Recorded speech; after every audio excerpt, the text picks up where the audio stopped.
Pengelolaan keuangan keluarga sering disederhanakan menjadi sekedar tips menabung atau membuat anggaran.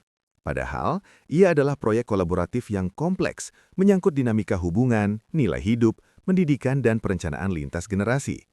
Cerdas dalam konteks ini bukan hanya tentang matematika uang, tetapi tentang kebijaksanaan, kesepakatan, dan visi bersama. 1. Dekonstruksi paradigma, dari penghabisan menuju pemberdayaan.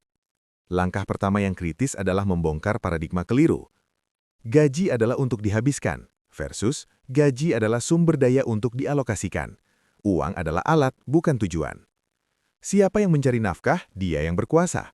Versus pengelolaan adalah tanggung jawab bersama.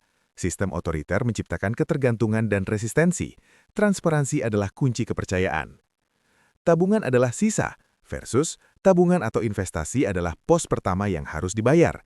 Mentalitas pay yourself first mendisiplinkan kita untuk memprioritaskan masa depan. Pilar-pilar utama manajemen keuangan keluarga yang cerdas. A. Filosofi bersama, visi dan nilai.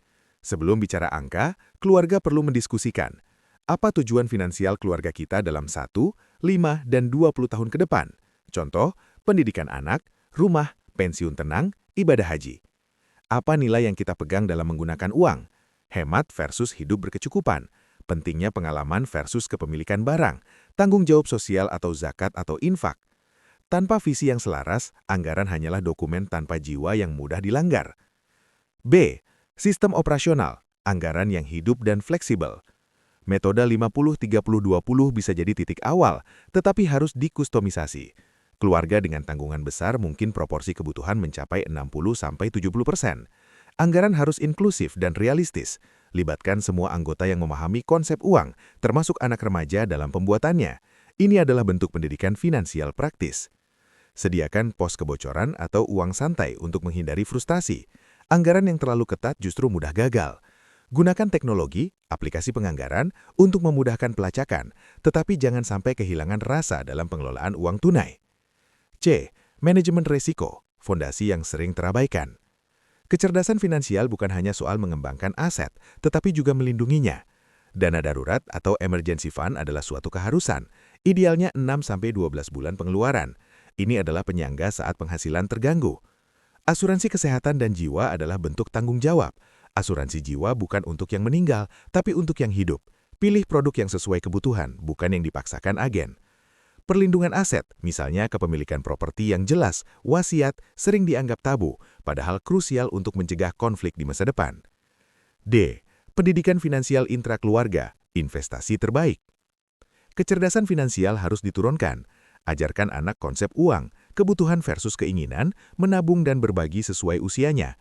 Berikan tanggung jawab finansial kecil, misalnya mengelola uang jajan mingguan untuk melatih pengambilan keputusan. Diskusikan kondisi keuangan keluarga secara terbuka dan proporsional. Anak perlu memahami bahwa uang adalah sumber daya terbatas yang perlu dikelola. 3. Tantangan dan titik kritis yang perlu diwaspadai.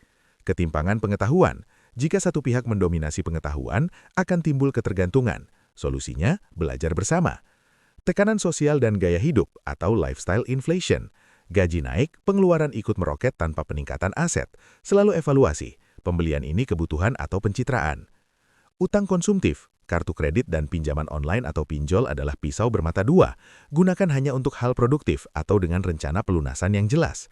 Utang yang baik adalah yang meningkatkan nilai seperti pendidikan, rumah, atau menghasilkan pendapatan. Dinamika keluarga besar. Bantuan finansial untuk orang tua atau saudara perlu dikomunikasikan dengan jelas antara suami istri, termasuk batasannya, agar tidak mengganggu keuangan inti. Investasi yang tidak dipikirkan. Investasi bukan sekedar ikut tren, saham, kripto, pahami profil resiko, diversifikasi, tanah, emas, reksadana, surat utang, dan jangka waktunya. Hindari skema cepat kaya. 4. Menuju kemandirian finansial, beyond anggaran bulanan. Kecerdasan tertinggi adalah ketika pengelolaan keuangan membawa kepada kebebasan memilih. Bangun multiple streams of income, tidak bergantung pada satu sumber penghasilan. Bisa dari side business, investasi yang menghasilkan dividen, royalti, atau lainnya. Selaraskan dengan tahap siklus hidup keluarga. Prioritas keuangan keluarga muda atau DP rumah berbeda dengan keluarga menengah, pendidikan anak, dan yang mendekati pensiun, kesehatan, dan warisan. Review berkala. Setiap 3-6 bulan, evaluasi anggaran, progres tujuan, dan strategi investasi. Keluarga adalah entitas yang dinamis, begitu pula perencanaan keuangannya. Kesimpulan kritis, mengelola keuangan keluarga dengan cerdas adalah sebuah perjalanan, bukan destinasi. Ia memadukan logika angka dengan empati hubungan, disiplin dengan fleksibilitas, dan perencanaan jangka panjang dengan kecukupan menikmati masa kini. Keberhasilannya tidak diukur hanya dari banyaknya kekayaan, tetapi dari 1. Minimnya stres karena urusan uang dalam rumah tangga. 2. Mencapainya tujuan-tujuan penting keluarga secara konsisten. 3. Adanya rasa aman dan percaya di antara anggota keluarga. 4. Terbangunnya warisan finansial berupa aset dan literasi keuangan yang bisa diturunkan. Aksi nyata mulai hari ini. Kumpulkan seluruh anggota keluarga, diskusikan satu tujuan finansial sederhana, buat alokasi anggaran transparan untuk mencapainya, dan komitmen untuk menabung bersama. Dari sanalah budaya keuangan cerdas akan tumbuh menjadi fondasi keluarga yang kuat dan mandiri.